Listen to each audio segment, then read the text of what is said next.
Solar King, the Energy King, here with another video on buying solar 101. And the question of the day is how to find the amount of kilowatt hours to offset and what size system will you need when going solar. So if you have any questions, like I said, I always say hit me on my DM or follow me on my Instagram, Snapchat, or Facebook. You can always visit my website, iwantsolar.us. So let's dive right into it. So again, the average home in America in the northern hemisphere uses around 12,000 to 16,000 kilowatt hours per year, and it varies from region and by state, and depending on where you're located and the size of your home as well. And if the average is like a 2,000 square foot home, so if you're looking at it from that standpoint, you're going to be using anywhere between 12,000 to 16,000 kilowatt hours per year. The easiest way to find your utility kilowatt usage is going to your utility's website and downloading your bill, or if they send you one via mail, then you just take the bar graph on that bill and it shows you the kilowatt hours that you're actually using for each and every month. So it may have a bar graph that has a tally mark of each and every month from January to December, or you may have the same thing in the sense of how many numbers of kilowatt hours you actually use, if it's 10, 20, 30, 40, 50, all the way to 100, or however many that you use for that particular month. And it's going to give you a bar for each one of those graphs, and what you want to do is you will want to add each one of those up. So if you had 60 kilowatt usage for the month of January, then this month of February you had 62, and the month of March you had 63, and so on and so forth till you get back to December. Then what you would do is you would tally all those up so until that totals out to 12 or 16,000 kilowatt hours, and then you would divide it by the azimuth of the sun and the way in which it hits your home in whatever state that you're in. So what I've done is I've done it directly south because south is the best facing for solar in the northern hemisphere. So if you're going to have a direct south facing system, you're going to use a certain decimal equivalent of the azimuth of the sun, and you would divide that by the total number of kilowatt hours that you use, and you would find out what size wattage system that you would need, or what size kilowatt system that you would need for your home in order to produce the amount of power that you're using each and every year. If you're going to do a 100% offset, or you want to do the 80% offset, or however you choose to feel on buying a system. But again, the azimuth is the decimal equivalent of the sun's angle and how in which it hits your house, or the angle of the sun in which you're going to hit your solar system. So that's what you need to know for sure. And I'm going to cut to a video in the next couple seconds so you can actually see what I'm talking about. So this is your azimuth pie chart. So each one of these numbers, it represents the angle of the sun and how it hits your home.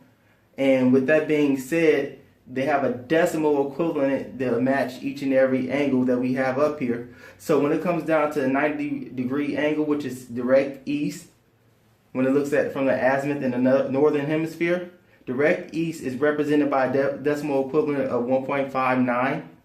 South and southwest, southeast and southwest is represented by the same decimal equivalent of 1.65. Direct south, which is being the best angle for solar in the northern hemisphere, is going to be represented by 1.75, and west, direct west, is going to be represented by 1.55. And the reason why south, west, and east are different is because you get more production out of your solar panels in the morning time, because of they're still cold and they're still cool, and as the day goes on, it starts to warm up those panels, and they start to lose a little bit of production each time that they get heated. So depending on the time of day and the weather and the conditions, it can either be, you can have more production in your panels per day. So the reason why you need this chart, again, is because these represent the angles of the array that you're going to be facing your panels, and it gives you a better accurate number of what size system that you would need once you figure out the total amount of kilowatt hours that you're using. So let's just say you use a lot of kilowatt hours, and the average home uses between 12 to 16,000 kilowatt hours. let's just say you use 16,000 kilowatt hours.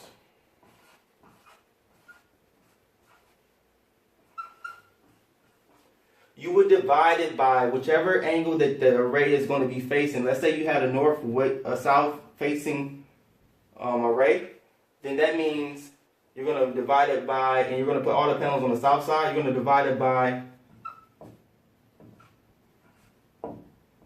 1.75. With that being said, this number is going to give you a number of the watts that you're going to produce, which is going to be a 9,142.8 watt system, or every 1,000 watts equals a kilowatt. It'd be a 9.1428 kilowatt system. So this is how you figure out how many, what size system you need to offset the amount of kilowatt hours that you're using in your home annually. So this is the size system that you would need. You don't really need these last two numbers. You can round up or round down, but you definitely need the 9.14 kW system. And to figure out how many kilowatts this is going to produce on a monthly average, all you would do is you would take the number of kilowatt hours that you use annually,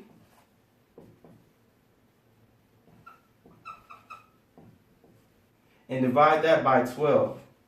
So once you divide it by 12, it'll give you a number of 1,333.3. If you like what you just watched in the video below, please like, comment, and subscribe to my YouTube channel. If you want to follow me on my social medias, hit me on Facebook, Instagram, Snapchat. If you want to go to my website, it's iwantsolar.us. And if you would like to buy a solar system, please buy it from Solar Ken, the Energy King.